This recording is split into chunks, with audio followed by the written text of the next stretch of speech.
Hi everybody, it is Monday again, and here I am with your Monday video. I've got several things to show you. I'm going to set these things off to the side for just a few minutes. I want to share with you, I need to find a place for the side. I want to share with you, I'm going to show you some pictures. I did a face painting festival at an orchard this weekend, and it was really busy and a full 2 days of time, and I'm exhausted. So I'm going to take a day of rest, and I'm just going to kind of share with you some of the things I made last week to take to the orchard. This is the laboratory Tim Holtz stamp set. Let me pull this down so that you can see this entire stamp. It's kind of hiding under the label there. This is a really cool set of stamps, and I also want you to see the my bench here is just a total mess, and I was wanting to show you the laboratory stack of paper. Let's see if I can grab it. Wow, I have no idea where I tossed that to. It's just like not here at all, but I'll show you a picture of it if I get able to get a picture of it, if I can find it.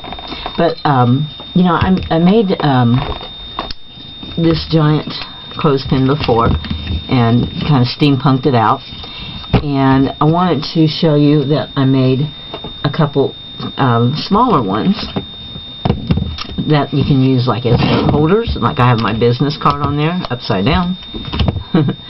And I used the laboratory paper, and once again, just like with the bigger one, I used the page that has the little 1.5 inch squares, because you know those are kind of hard to find what to use those papers for, but they're perfect for these. So you know you have a lot of variety on each side, and you can mix and match them. So that's a good use of those papers. So what I did is I did the same thing. I painted the sides with a dark gray using my Traditions paints, and then I took this stamp set and using archival black and archival verdigris. Let's see, I did use some of the there's a verdigris green stamp there. I didn't use the green stamp too often, and it may be on some of the insides more than some of the outsides, and I stamped all sides, but yeah, and there's a little bit of the green right here and here. It's a little hard to see, but it just kind of added just a tiny little bit. Here's some green, tiny little bit of color there to this monochromatic thing. And then I used Tim Holtz wishbones and the skull and crossbones. And I used some brads. I cut the backs off and just glued them on. I think these are Teresa Collins brads. They're purple and black and gray. I used some of these Tim Holtz tags. I used a couple of gears. This was just something that I had, these little pesos. And some more gears. Another brad. And then I sprayed them with I sprayed this one with Perfect Pearls Pearl Spray, and these two I sprayed with the Heirloom Gold spray. I kind of liked the gold better. And then what I also did is I took the Tim Holtz die for the cobwebs. It's the strip die, and once again, my desk is a mess from trying to get ready for this show, but I used that strip die. I'll try to put a picture of it too, because it's not anywhere where I could put my hands on it anytime soon. My desk is just piled up completely horribly, like maybe a foot high. But I used that strip die and I put it through my Xyron. You know, I cut it out. It's the cobwebs, and I put it through my Xyron, and then I just wrapped it around and stuck it to the side of these clothespins so that there would be a little bit of texture and a little bit of extra dimension, and they looked really nice. And I think what I cut them out of was some old, maybe some graphic 45 older, a couple years ago, Halloween paper, and that mostly just the little black and white showed up, so that kind of made it work really well for this. So I did those, and here's the wishbones, how they come. So there's several in a little bottle. So I did those, and then also did here's the pumpkin. You know, you can get these pumpkins like at the craft stores. I got these at Michael's for half off, so they were $8 a piece instead of $15. And what I did is I took a spray adhesive and sprayed all over my pumpkin, and then I just poured spiced marmalade distress glitter on there. Let me just open it because it keeps wanting to fall away. So I sprayed that, or I just kind of dumped it all over on my pumpkin. And so the glitter stayed wherever the adhesive had hit it, and it's hit and miss, which is what I liked. I had some really reasonable ribbon, and I glued it on there with glossy accents, but I also, underneath this fold, I stuck a straight pin in there to hold it on so that it wouldn't fall off, and it would do this, you know, stand up to the stress of being in an outdoor show. We were outdoors, but we were under a tent, but still it rained one day, so it was pretty damp. And this is just, I got some flower sprays from Michael's, and I just stabbed a hole in there with my scissors, and I just stuck them in there all the way down and spread them out. And that was my table decoration. But you could also sell them if you wanted to. So that's something else I did.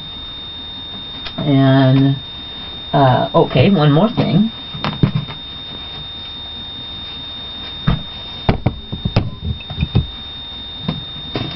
Actually, two more things. This is an old wine bottle, emptied. I bought some cork. I used Tim's tinsel twists in orange. And this is jute rope. And what I did was I took my hot glue gun and glued this piece down, and then I wrapped it around and around and around all the way up. I put some baker's twine on here, wrapped it around, and this is a small leaf, and I painted it with a combination of vermilion and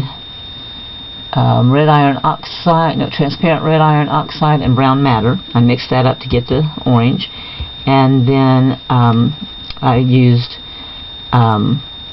black soot distress paint around the edges, and then I used the Tim stamp. I forget which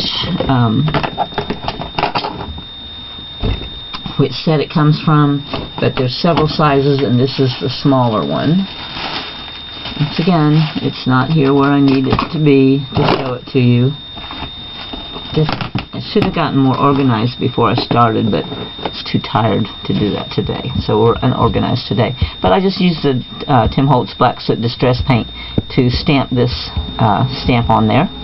And then this is a piece of packaging, and I used archival ink to stamp the bat on there, and then I cut it out and glued it, and only glued the center so the wings would set up. So then you could put some maybe glow-in-the-dark paint in here or something, or just, you know, use it for your Halloween home decor. And then this is a wine glass that I painted to look like a chalkboard, and I used the Deco Art chalkboard paint for that, and I do know where that is. So here's the Deco Art gloss enamel chalkboard paint. It's made to use on glass, and all you do is you paint 2 coats of it, you allow it to rest for 4 days, and then you bake it for half an hour. There's directions on the back of the bottle, and then you distress it by rubbing some chalk over it, and then by erasing it. So you have a chalkboard. And you know, how many people have had family dinners where they you know, you don't want them to wash 500 glasses and cups, so you take a marker and write on it.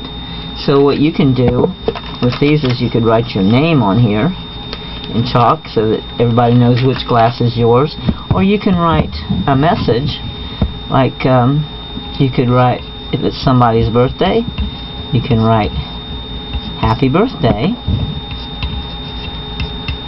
Today is my sister's birthday,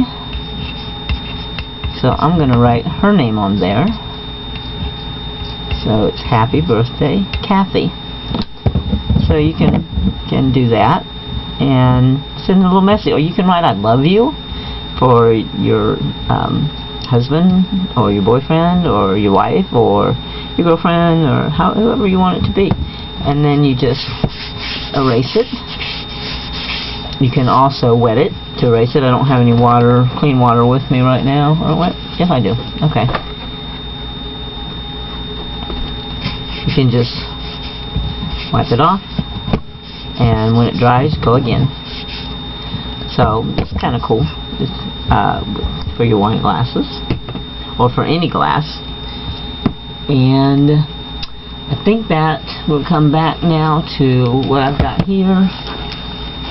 Oh, there's the stamp. Okay. So here's the stamp that I used on my wine bottle. Okay.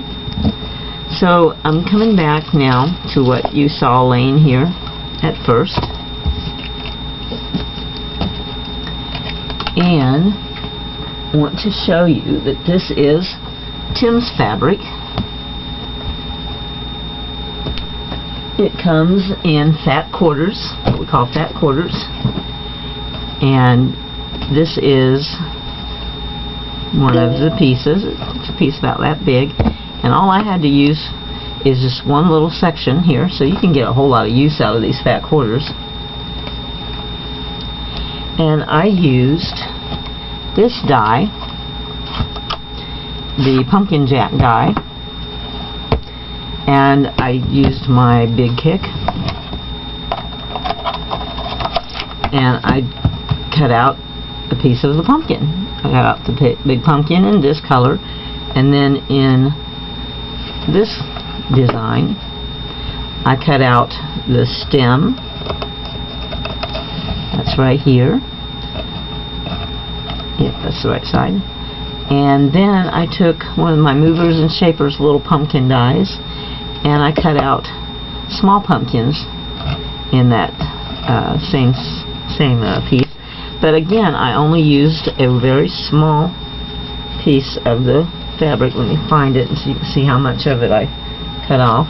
Just that same small little, looks like about a 4, let's see, let's measure it.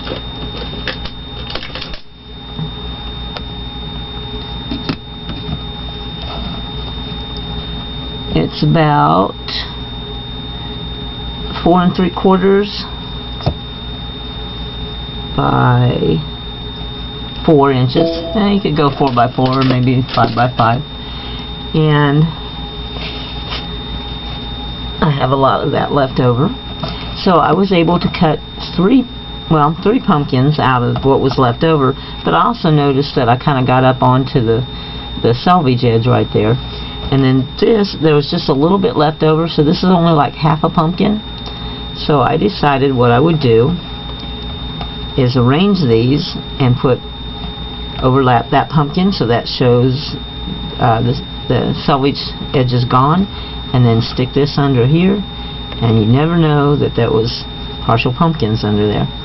So I haven't decided yet what I'm going to do. This is one of Tim Holtz's burlap panels, and have not yet decided what I want to do with this, but I wanted to show you the beginnings of this. And I might do this today. If I do, I'll add it to this blog post, a picture of it. If not, then I'll add it next week. So I have to kind of see how this one emerges. So also wanted to show you that I got some more molds from Martha Stewart. My mentor Gabby Hunter showed me these, recommended these. She made a book out of Quickwood, and she told me that she used this mold for a hand, so I'm definitely going to do something with this mold for next week as well. So, I hope you all have a good week, and I'll see you next Monday. Bye.